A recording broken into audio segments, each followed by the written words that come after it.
All right, welcome to This Explainer. Today we're going to dive right into the hidden ledgers of history to see exactly how the Rothschild family turned global conflict into a highly profitable, yet ultimately perilous business. You know those complex financial systems we rely on today? Well, their roots can actually be traced directly back to the incredible strategies forged by this very banking dynasty. Across centuries, they wielded this unprecedented dominance, blending tight familial solidarity with just relentless profit-seeking. So we're going to unpack exactly how they managed to finance European wars, bankroll empires, and literally shape the map of Europe. But first, I want you to think about the sheer scale of this challenge.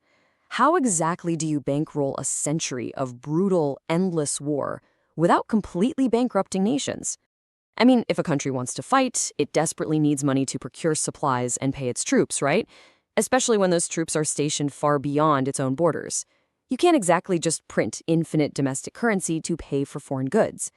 This created a massive structural problem for European powers, and it opened a highly lucrative door for private financiers who could bridge that gap. The answer to how they did it really lies in how warfare itself evolved. See, unlike the limited skirmishes of the 18th century, which usually just ended in negotiated truces, 19th century wars became intensely ideological and exponentially more expensive to sustain. We aren't talking about brief border disputes anymore. These were protracted, continent-spanning campaigns. They required a constant, massive flow of capital and resources, and the traditional financial plumbing of Europe simply wasn't designed to handle this level of strain on its own. Ultimately, it comes down to the sheer power of finance. The United Kingdom actually managed to wage 6 massive wars in a single century without their economy collapsing. 6. And that was almost entirely due to sophisticated banking systems. Because while the British Royal Navy ruled the seas and the Industrial Revolution turned the nation into a manufacturing powerhouse, it was the financial sector, centered right in London, that actually kept the engines of empire running.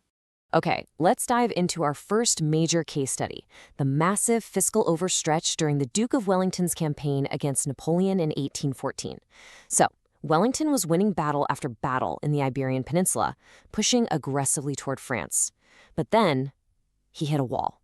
To continue the campaign on French soil, he desperately needed a significant amount of French coins to pay for local expenses and his troops.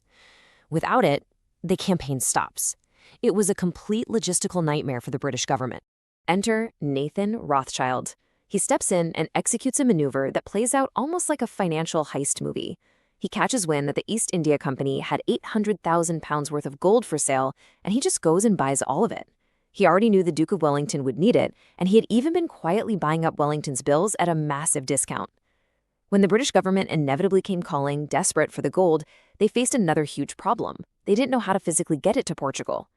Nathan perfectly timed the market here, stepping in to take on the massive risk of physically smuggling these precious metals straight across enemy lines just to pay the troops. Nathan Rothschild's own words really reveal just how spectacularly this gamble paid off. He said, "I undertook all that and I sent it to France, and that was the best business I ever did." He essentially acted as a one-man central bank and logistics network for the entire British military. This single, incredibly audacious maneuver elevated his London bank to unprecedented heights. The sheer volume of profit, plus the political leverage he gained from rescuing the British campaign, firmly established him as the wealthiest man in the world. But Wellington's gold was really just the warm-up. Let's pull back the curtain a bit to explain the actual mechanics of how the Rothschilds dominated the financial side of warfare across the entire continent. Because by the mid-1800s, as Europe turned into a hotbed of war, a new, vital financial battlefield emerged, and that was the foreign exchange market. Warfare, at its very core, requires moving vast amounts of money across borders. Think about it. To even start a war, a nation needs foreign currency to buy supplies abroad. And if you lose a war, well, you usually have to pay massive indemnities to the victor in their currency. Because the modern banking system was just in its infancy at this point, the Rothschilds, who had this decentralized network of family banks in Frankfurt, London, Paris, Vienna, and Naples, could facilitate these massive international transfers. And they charged exorbitant commission fees for it, sometimes as high as 8%. Actually, scratch that. Those 8% commissions were just a small part of their revenue. Their real edge was grasping a fundamental truth that still rules Wall Street today. In the foreign exchange market, information is everything, and speed is king. They realized early on that they weren't just in the banking business, they were in the intelligence and data transmission business. To dominate Forex, they had to react faster than governments, faster than the military, and certainly faster than rival banks. It's honestly like a 19th century version of high-frequency algorithmic trading. By employing a vast network of private couriers, utilizing relays of well-trained, super-fast horses, and even making strategic use of carrier pigeons, the Rothschilds stayed steps ahead of their competitors.